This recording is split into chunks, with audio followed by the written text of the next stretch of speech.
Hi, friends. This is Dorie Clark, and I am here with Deborah Riegel and Sophie Riegel, and they are the authors of a new book called Go to Help, which is about why is it that we are so bad at asking for help, and how can we get a little better at it? Deb, Sophie, so great to have you both here. Thanks for having us. Excellent. We're delighted. And if you want to learn more about the book, you can go to helpbook.com. But okay, the first question for all of you here, you wrote this book together. Why? Which of you had the problem asking for help? And how did you decide to turn what I anticipate was surely a family squabble into a work of business literature that can help other people? Do tell. You go, Soph. Well, we had a previous book come out during or a little bit before the pandemic called Overcoming Overthinking. And one of the chapters in it was talking about how to ask for help. And people kept saying, we want to know more about this. And instead of doing the normal thing, which is maybe writing an article, we go big or go home. So we wrote another book about it, about just that specific chapter. And I think both of us have gotten much better at asking for help, and both of us have also been at points in our life where we don't really want to ask for help. Yeah.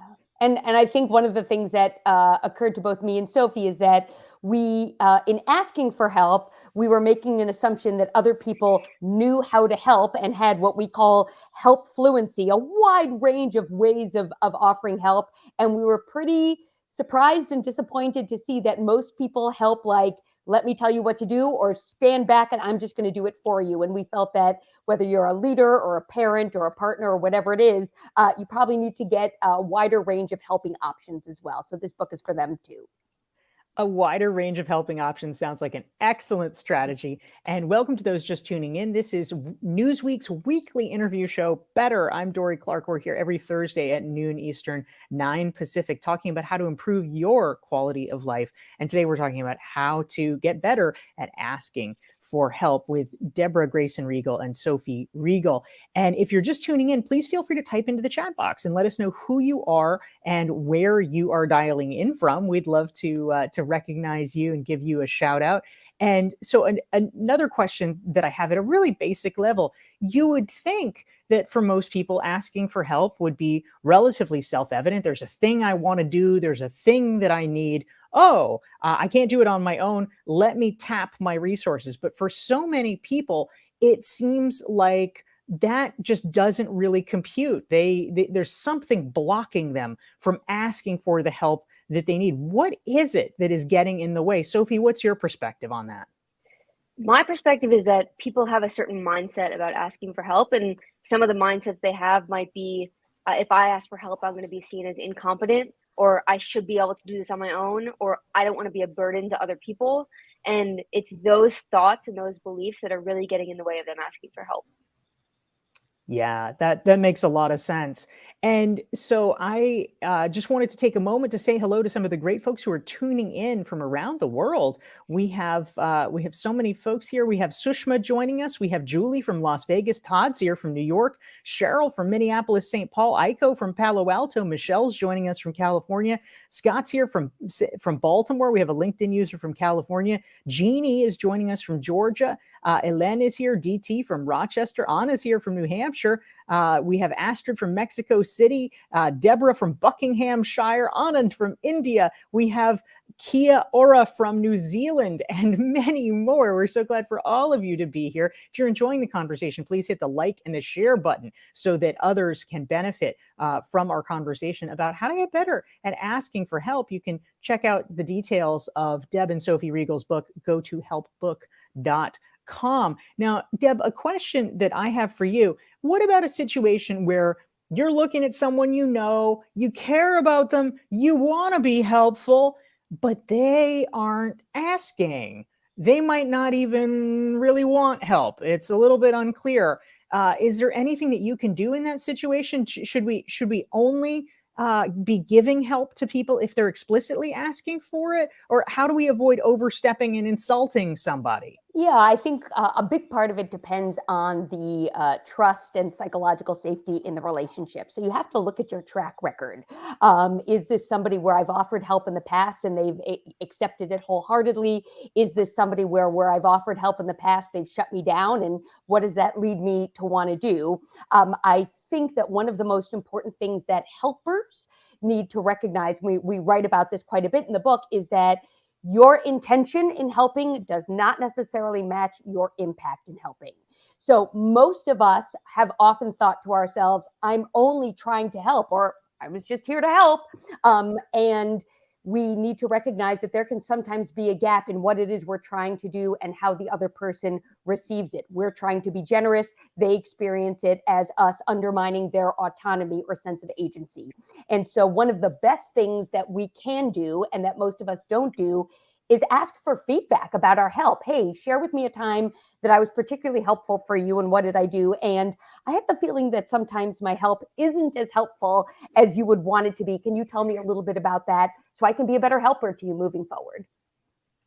I think that's great. Obviously, starting an open dialogue and conversation is a really important element here. So thank you for that. We want to say hi to some of our friends tuning in from around the world. We have Alan joining us from Mexico. We have Gokhan from Turkey. Deepak is here from the United Arab Emirates. We've got Morty from New York and Miami. I look forward to hanging out in Miami, Morty. And we have Amadi from Nigeria. We're so glad to have all of you here. Now, Sophie, something that I'm interested in, I think we can all probably learn by example, because perhaps for many of us, we have not been asking for the help that maybe we should have. Could you tell us about a time when you asked for and or received help that was beneficial? Was there any situations where maybe it was a little bit of a stretch for you? You didn't feel fully comfortable in asking, but you made it happen. What did that look like? Actually, just recently, I was working on a group project with a bunch of people in a class at Duke, and I felt like I was doing all the work. And it's hard because you think at Duke, there's going to be all the people who want to do all the work, and that's unfortunately not the case. And so I was basically saying to myself, like, I don't want to have to do this anymore, or like pull the weight of the team. So I reached out to my professor and said, what do I do about this? And I didn't want to have them think I was like a tattletale, or have them think that I just wanted to slack off. So I was nervous about asking for help from my professor, but my professor was really receptive and helped me come up with a strategy to get everyone more involved, so that I didn't feel like I had to take on the whole project by myself. And it was really beneficial. So I'm glad I asked for help. I love that. That's a really useful anecdote, and thank you for sharing that. Now, a question has come in across the transom, and for any of you who are tuning in and watching, we're here with Deborah, Grayson Riegel, and Sophie Riegel. They're the authors of the new book, Go to Help. You can check it out at gotohelpbook.com. And we're all learning today about how to get better at asking for help, asking for and receiving it, as a matter of fact. So please type your questions for them about anything help related into the chat box. And Morty had a great question that came in. Deb, he wants to know, how do you ask for help without coming across as needy? This is a big one. I can imagine this is a huge barrier for many people. But what is your perspective in response to Morty's question about how do you make sure you don't look like just, that person, that guy or that gal who's always wanting something? What do you think? Yeah. So I think check your tone and check your frequency. So, right, check your tone. There's something about, the tone in which you might ask for help, which is holding it lightly. So, for example, I might say, hey, I could use a little help setting some priorities for my project. Are you available to help me? Is this something you can help me with? As opposed to, please, please help me. I'm dying here. So number one is, handling it with a professional tone and leaving sort of a really, I would say a desperate tone, an impassioned tone for when those moments really happen. So you don't want to be the person who cries wolf, where everything has a sense of urgency. And you also want to check the frequency with which you are asking for help. So if you are asking the same person over and over again, you may want to vary the people who are helping you. And if you are asking for help on the same topic over and over again, it might be the time to tap into your resources and learn that skill, or outsource it to somebody else so that you don't have to do it. So those are a couple of ways to keep that in mind. And I guess the third thing, which will be a theme of anything we talk about, is get some feedback. I recognize that I've been asking for a lot of help, and I want to make sure that the impact I'm having on you doesn't feel needy. Could you share that with me? So good. I love that. We just have to change it up. You're exactly right. If we keep coming to the same people for the same things all the time, eventually it gets a little old. So very useful to be thoughtful about the ecosystem of your asks. And we are here, incidentally, if you're just tuning in, this is Newsweek's weekly interview show, Better. I'm Dorie Clark. We're here with Deb Riegel and Sophie Riegel, authors of the new book, Go to Help. If you're enjoying this conversation and you want to make sure you never miss one of them, you can follow me on LinkedIn and sign up for my weekly LinkedIn newsletter. You'll get reminders about these shows. Just go to dorieclark.com/LinkedIn. And if you want to learn more about their great new book, check out gotohelpbook.com. And in the meantime, we wanted to say hi to some friends tuning in from around the world. Zulima is here from Mexico. Maureen is joining us. We have Teresa from Germany. We have Anusuya from Hong Kong. We have Angelica from Serbia, and many more. But a great question came in, and this one, I think, let's go to you, Sophie. Cheryl wants to know, if you have a specific ask, how do you know when the timing is right? We don't want to blow it by asking it at an inopportune moment. How do we begin to get a pulse to know when the right time is? I think getting a sense of the environment and the relationship, as my mom said before, is really important. So if you have a really important ask, don't ask someone when they're in the middle of, applying to med school, or in the middle of a family emergency, or whatever it might be. You want to make sure that it's the right time. And you can also say, is this a good time for me to ask? Right? Just asking the question instead of wondering will get you a lot more accurate feedback than just going for it without any data. Yeah. And I would add to that, if I may. Please. When I do leadership training and management training, one of the questions that I recommend that everybody ask their boss, their colleagues, their direct reports is this: what is the best way for me to get your attention about something that feels important to me if other methods haven't worked? And I'm going to say that one more time because it is such a rich question, she said, patting herself on the back. What is the best way for me to get your attention about something important to me if other methods haven't worked? And if you have asked that question of your direct report, of your boss, of your colleague, you basically are given an operating manual on how to ask them for something. Yes, that's fantastic, because it's so true. Oftentimes, if we are feeling unheard in the workplace, we tend to escalate.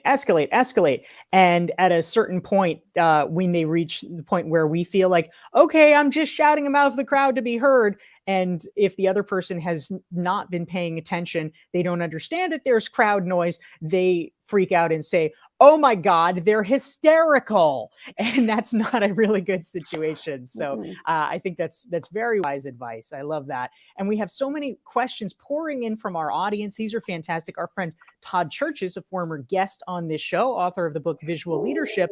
Todd has a question for you guys. Let's start with Sophie. Todd wants to know, what advice do you have for introverts like him, also like me, who may feel uncomfortable about bothering people by asking for their help? Is there a way that we can get over this internal narrative that, oh, it's an imposition, I don't want them to feel like, oh, it's Todd again? What would you say to that? I think, again, it's a mindset shift, right? So if you can shift your beliefs into thinking people are actually wanting and waiting to help me, instead of they don't want to help me, I'm being a burden, whatever it might be, our mindsets direct how we behave. And I think that'll change our actions.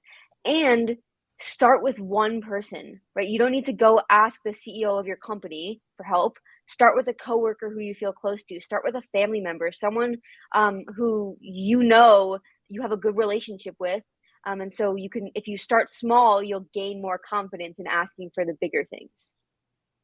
Yeah, fantastic. That's very helpful.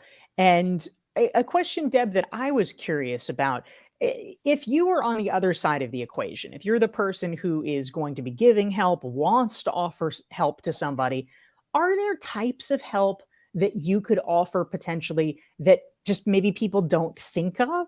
Or I can imagine that, we all sort of have this narrative about, oh, well, if somebody died, I can send flowers, or, whatever the sort of standard thing is. But I can imagine that there's probably an untapped reservoir of types of things or types of ways that we actually could be helpful to people that we just have as blind spots. We're not even thinking of them. Do you have thoughts about that, or just kind of unexpected ways that we might be able to be helpful? As you can imagine, I have 31 thoughts, since the book is 31 strategies to offer, ask for, and accept help. And I think a particular, if I could root it in an example, one of the things that Sophie and I spend quite a bit of time writing about and talking about is Sophie and I both have mental illness. And we have really good mental well-being, and we also have mental illness. And many people think that when we are talking about our anxiety or our OCD or our panic, whatever it may be, that the way to help is to problem solve for us or with us. And we are not problems to be solved, and mental illness isn't a problem to be solved. And so some of the ways that we encourage people to offer help is listen without judgment. Empathize with us rather than cheerlead us, right? So if somebody says, I'm having a really hard day, our instinct might be to be like, come on, the sun is out, it's a beautiful day. Actually, it can be way more helpful to say, it does sound like you're having a hard day. Tell me more about that. Some other ways of helping that we don't think to offer somebody is to ask, would it be helpful for you just to stop? Right? It seems like what you're doing right now isn't working, or you're putting a lot of effort into things. Would it be helpful to think about taking a break in terms of what you're doing rather than progressing? Would it be helpful to celebrate how far you've come? All of these strategies are different than our typical approaches of, let me see if I can fix you or fix it for you, especially around something that can't really be fixed. I love that. And I'm just going to ask a follow-up, Deb, because, unfortunately, I'm one of those people that loves to tell people what to do. I try to rein myself in, but I can also imagine that it's a little bit of like a decision tree, right? Because there actually are some circumstances where telling somebody what to do actually is the right move. My computer's frozen. Oh, well, have you tried doing Control-Alt-Delete? Oh, this is a conversation that I have with my mother like all the time is okay. Sometimes it's good to tell them what to do, but to your point, that is not always the right move. How do we actually, in the moment when we're, sort of wearing our, okay, I'm trying to be helpful hat, how can we figure out what is the right path to go down in being useful to that person? Yes. So the simplest answer is to ask them. Right? What kind of help would be most helpful for you right now? Would you like me to give you advice, tell you what to do, or is there some other kind of help that you would need? But let's say you've decided, no, I'm going to figure this out myself. I don't want somebody to tell me how to be helpful. The first thing to actually think about is whether this is a technical challenge or an adaptive challenge. And this comes from the work from Ron Heifetz and Marty Linsky around adaptive leadership. And so a technical challenge is really one where there is an existing answer. It is a problem to be solved. You go out, and if you find the missing puzzle piece, you snap it in, you can get the problem fixed.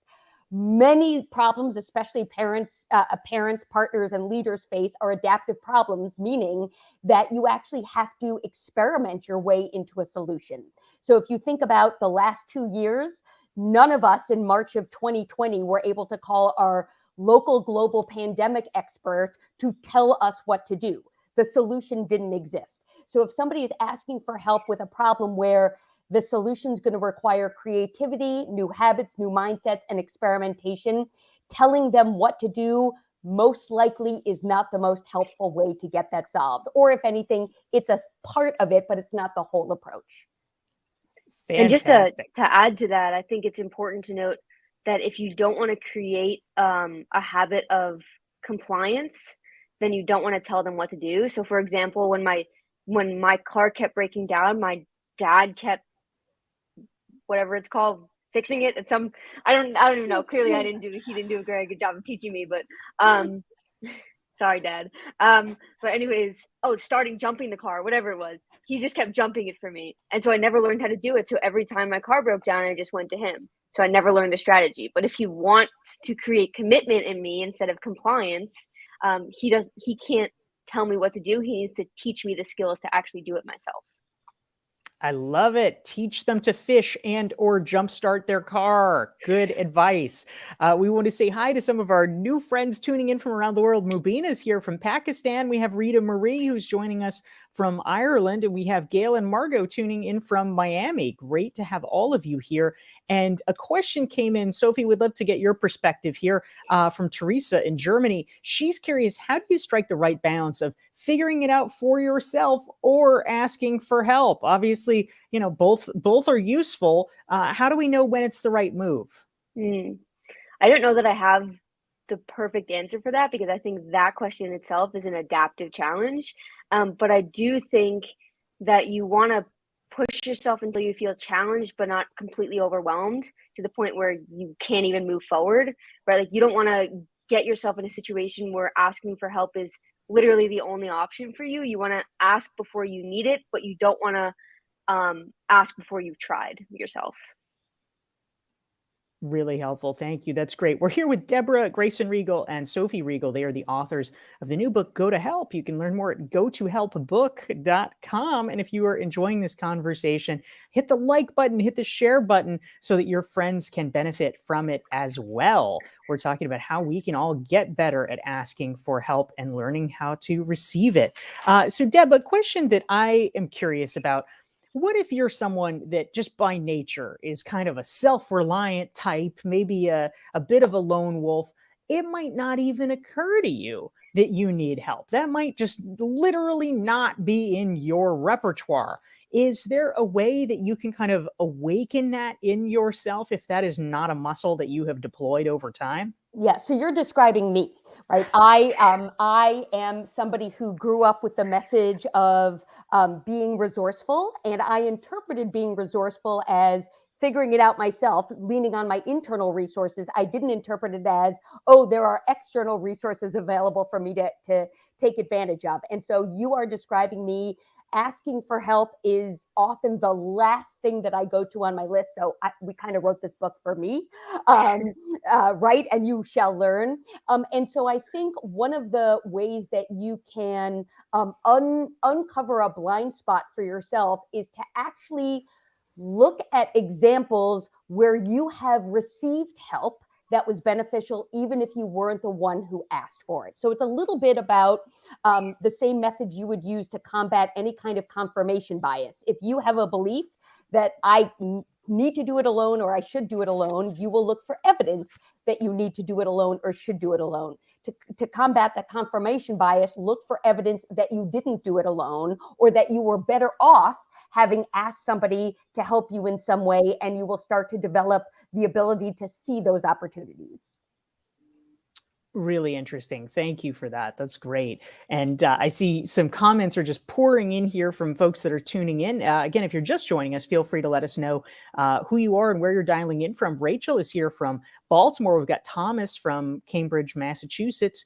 It can be especially tricky if you are a consultant or a coach to refrain from sharing your advice here. But this is great. Luis, who is a good friend and an executive coach, he says, I ask my wife all the time, how do you want me to respond to that? Do you want me to give you advice? Do you want me to listen? Do you want me to coach you? So a wise practice all around.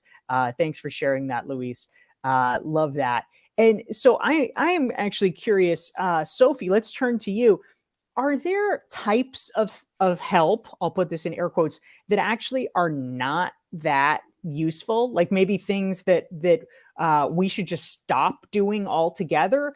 Or is it really more just a question of the particular situation? I don't know. Or if we are well-intentioned human beings that really are legitimately trying to be helpful, are there things that we should just kind of cross off our list? Or how do we think about that? We don't want it to backfire, obviously. So what should we do? I think every kind of help has its own situation where it can be useful. But I think the one thing we need to stop doing is assuming we know how to help someone else. And instead, get to the point where we're comfortable asking, what kind of help do you need? Is this helpful? And being willing to take the feedback of, you know what, that actually wasn't helpful at all. And knowing that that is just helping you become a better helper. It's not a personal attack. And learning how to take that feedback is the best way, I think, to cross off the list for you of things that aren't helpful or aren't helpful in certain situations, and you start to learn from that. And I think we also have some habits that when we attach them to our help actually undermine our impact. So some unhelpful helping habits, say that 3 times fast, might include offering to help somebody or saying yes to a request for help when you don't want to, can't, or shouldn't. We undermine our attempts to help when we help somebody and then expect to be thanked over and over, or expect to be given a lot of public credit for our help. We undermine our attempts to help when we believe that we should share our own experience as a form of help if they didn't ask for that. So in the book, we have about a dozen ways in which you think you might be helping, but you're actually cut yourself off at the knees because all of these things undermine your attempts to build trust through help. That's really wise. Thank you. We're here with Deb Riegel and Sophie Riegel. They're the authors of the new book, Go to Help. You can learn more about both of them. You can go to sophieriegel.com. You can go to deborahgraysonriegel.com. And if you are enjoying this, we do it every week. We do it every Thursday at noon Eastern and 9 Pacific. Just go to dorieclark.com. That's my website. You can sign up for the email list, get a free self-assessment, and you will get reminders about these super fun conversations. Now, Deb, I want to turn this to the workplace because you do a lot of coaching, you do a lot of consulting and speaking. So I am curious and would love to get your perspective. How can leaders apply this? How can a leader be a better helper to his or her employees? What would you say to that? Yeah, so chances are a leader has been recognized, rewarded, and reinforced for 1 or 2 ways of helping, right? So that may be the leader who is, has great technical expertise, and so they have moved into a leadership role because they know how to fix it or tell people how to fix it. So one of the things that leaders need to do is to recognize what kind of help has gotten them here, and to recognize, like any other leadership or managerial skill set, what got you here won't get you there, to borrow from Marshall Goldsmith. And the idea behind that is to develop a wide range of helping skills. So for example, in my executive coaching work, I work with a lot of technical leaders who are excellent at fixing problems and are sometimes not great at or haven't developed the muscle around empathizing, really listening, cheerleading, supporting, helping somebody take a step back, evaluate the big picture before offering technical solutions. And so by recognizing what you are good at, what you've been recognized and rewarded for, it will reveal a whole bunch of strategies that you may not have had the opportunity to strengthen in the same way. So the book has 31 ways of helping. Chances are leaders are good at a few of them, but there's lots of opportunities to grow in your role and grow in your impact. That's so great. Thank you very much for sharing that. We are getting to the denouement of our time together, but I have one last question for both you, Deb, and Sophie. Back years ago, there was a T-shirt. I guess it was a T-shirt before memes were things. It was kind of a meme T-shirt, and it would say, "Practice random acts of kindness and senseless acts of beauty." And I am curious if somebody wants to practice a random or perhaps not so random act of help today. If they say, you know what, I am inspired by this, I would like to help someone. What is a useful way that they can get started identifying who they could help and figuring out how they can do it? Is there any sort of principles or guidelines for someone that is fired up to make a difference? Sophie, let's start with you. What would you recommend for somebody who wants to get going? I would start by asking, what would you like from someone else? And think about how can you do that for someone else then? And make sure that you're checking your assumptions. And instead of assuming, oh, I got to go help this person, or, oh, this person needs this, you can help someone best by asking someone, what do you need from me right now? Or what can I help you with right now? And not attaching the things that my mom mentioned earlier. Don't help someone that you don't actually want to help. Don't help someone with strings attached. So making sure you're checking yourself is the best way to help someone else. Fantastic. All right, Deb Riegel, last word goes to you. I would say go back to your team or your family and ask people, what is one thing I could do to make your job 10% easier? And then be willing to do that. Ooh, so good. It's a nice way to frame it so that we can all get very specific. We've been here with Deborah Grayson Riegel and Sophie Riegel, authors of the book Go to Help. You can get it at gotohelpbook.com. We will see you next week for our Newsweek show every Thursday, noon Eastern, 9 Pacific. Thank you all for tuning in. And Deb and Sophie, so great to have you here. Thank you. Thank you. Take care, everyone.